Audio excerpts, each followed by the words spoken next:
पति पत्नी के बीच अब फोन पर हुई बातचीत यानी कि कॉल रिकॉर्डिंग जो है एविडेंस के तौर पर मानी जाएगी। सुप्रीम कोर्ट ने यह स्पष्ट किया है।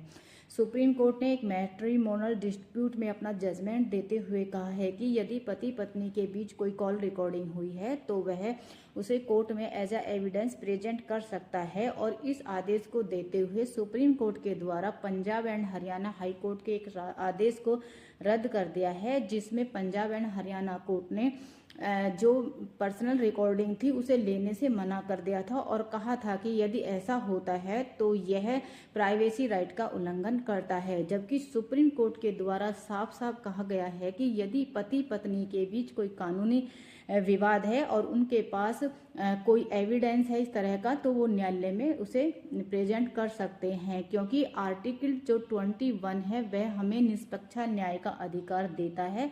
और निष्पक्ष न्याय कोई व्यक्ति जब ही पा सकता है जबकि वह उसमें जो ठोस सबूत हैं उनको कोर्ट के सामने प्रेजेंट करेगा।